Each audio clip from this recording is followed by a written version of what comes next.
Well, it's about time I fucking uploaded one of these already. I mean, geez, I started battling on Friday, and I didn't even bother to get one of these recorded and narrated until today. I mean, seriously, I'm slow. But anyways, hey guys, why we got a Black and White 2 OU match today here against pokeaimMD. First of all, we're back to OU. Second of all, we're on Black and White 2. So keep in mind this will be on Japanese for a little bit because the English translation patches have been kind of iffy for me. So we'll get to those later, but honestly, I can explain it well enough, so it's not the huge of an issue. And you can look at animations, and if stuff misses, whatever, I'll make up for it. But yeah, I know it's Black and White 2, and we're both basically using old, Black and White 1 teams, but it's not too changed. I mean, my team, I have been testing it in Black and White 2, and so far, I've been pretty decent with it, so I'm happy with keeping it how it is and just using it for now. But on his end, he's got basically standard sand with just Hippo instead of T-Tar, but threats from his end that I'm looking at, Terrakion obviously is going to stand out. I mean, I have plenty of checks to it, but it'll still be annoying. Rotom will be a little bit annoying just because of the fact that once Latios is gone, my only real thing, I only have like 2 real things to do, which is try and Seed Bomb it with Breloom or go for close combat with Infernape, so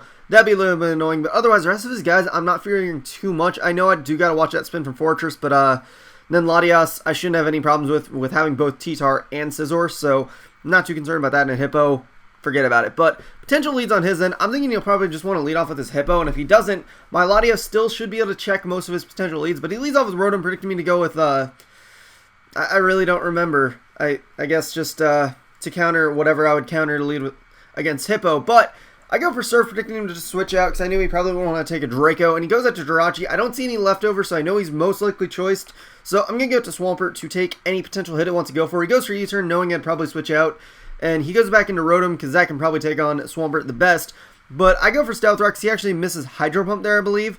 I know he goes for a mix of Hydro Pump and Will-O-Wisp here, and I think that was another Hydro Pump. But I'm just going to start scalding him because I know hacks is happening and it's really stupid, but, I can't let it affect how I play my matches. But I know he's going to eventually start going for Will-O-Wisp, predicting my switch. And at this point, after I got those rocks up, I knew Swampert wasn't going to be that useful in the long run anyways. So I'm just like, alright, I just want to use this thing to weaken Rotom as much as possible, and then I can bring in something else just to revenge kill it, because if I can bring in Ape to close combat revenge kill it instead of having to use Latios' Draco Meteor, that'd be a lot nicer. But now he gets off Will-O-Wisp on Swampert, meaning my survivability obviously goes down, but get another Scald off. I'm really just waiting for him to kill me. I kind of wish he killed me sooner, but, I mean, the fact of the matter is now, like I said, he'll be in better kill range for Infernape instead of my Latios, so that's kind of nice. But eventually, I do Scald Burn him. But I think he's, like I said, I think he's going for a mix of Hydro Pump and Will-O-Wisp. But I think he's going for Will-O-Wisp a couple times in those last couple moves. So, yeah, I don't think anyone, unless you read Japanese, I don't think you'd be able to tell. But he is a Resto Chesto Rotom as he goes to the rest here. So, at least I know he doesn't have some hidden power that can be used against Breloom. But I still can't switch in Breloom just yet. Because, I mean, as much as I'd love to, because I know it's full set now, that Will-O-Wisp threat is still too prevalent, and I mean, otherwise Breloom would be perfect to bring in here, but it's just not going to be the most beneficial thing to do. But I keep going for Scalds just to weaken him, really. It's like, Jesus Christ, hit a fucking Hydro Pump already, man. I mean, it's really just unfair to him at this point, and I just want Swampert to die, really. And I think that was a Torrent boosted Scald, but I don't remember, because I don't count very well, but I think that was. But I think here, yep, he finally hits a Hydro Pump here, so at least that happened, and he got a crit that was completely pointless. So that's just kind of funny, because I'm pretty sure that was a crit. But anyways, I'm going to go into Infernape finally now, and just fire off a close combat to try and take him out. But he goes into Hippowdon.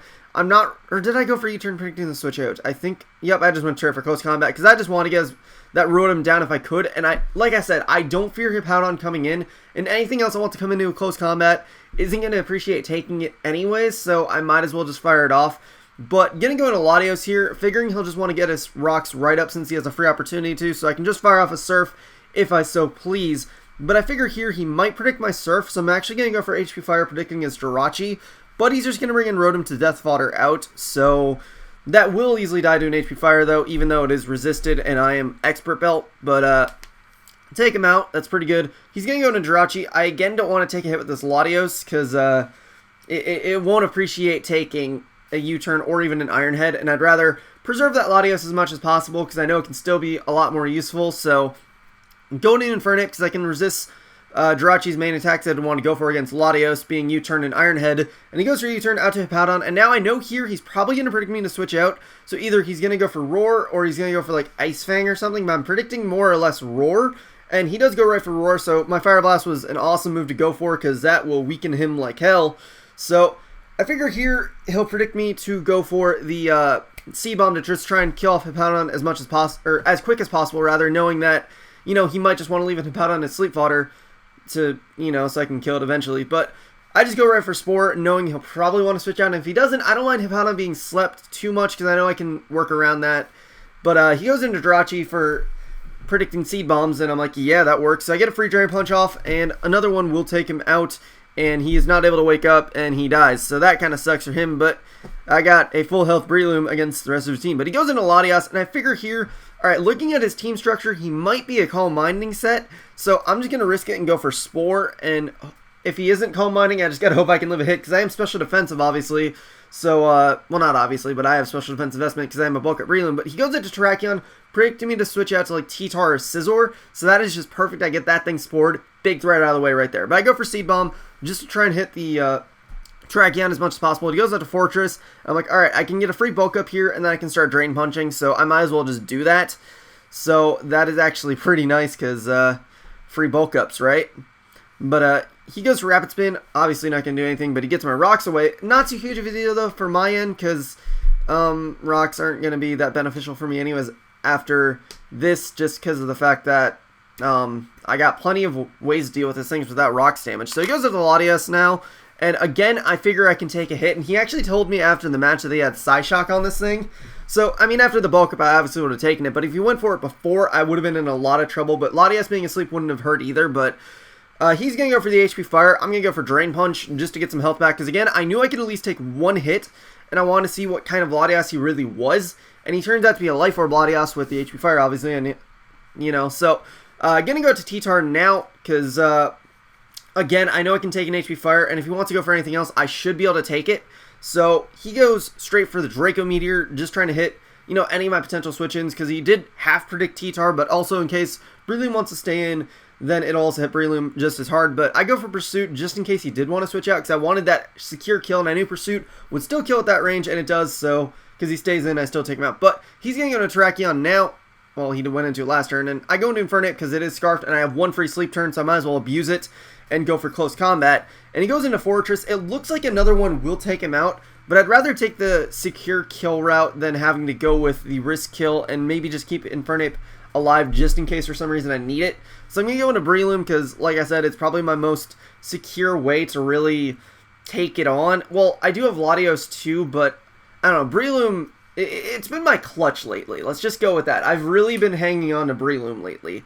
But he's going to go into Terrakion because he doesn't really have much else to do. So I'm going to go for the Drain Punch, which brings him down really low, but isn't quite enough to take him out because I don't have attack investment. So, yeah, that kind of sucks. But I know I might be able to at least take one hit. So I stay in again, go for Seed Bomb. If I don't take the hit, I can go into Scizor, and then Latios can just kind of finish off the rest of his team anyway, so it's not that huge of an issue if I don't kill him. But I kill him, so that kind of secures me the match because he only has Fortress and Hippowdon left. Neither of those can take on Breloom or Latios with the combination of my HP Fire and Surf, so it's going to kind of be the match. So, good game, Joey. Yeah, pretty good result for one of my first Black and White 2 battles, right? I mean, still, it's not that too different from Black and White 1, but there obviously are the move tutors and the new forms, which you'll be seeing more later from me. Well, not from me yet, but from my opponents. So, you know, we'll just see how I interact with them. And I don't know, Black and White 2, the forms I've been fighting so far, they've been fun. So I'm really interested for these metagame changes. So I think it's going to be a lot of fun. So anyways, hope you guys enjoyed. I will have a battle on Pokemon Pit that should already be up. So I'll leave a link to that in the description. There's probably not going to be an LP part today because I'm just focusing on Black and White 2 right now, which is why there wasn't one yesterday. So sorry for that, but you know, precedent stuff. But LP will resume tomorrow. But anyways, hope you guys enjoyed, etc. blah. Rick, comment, sub, and later, guys.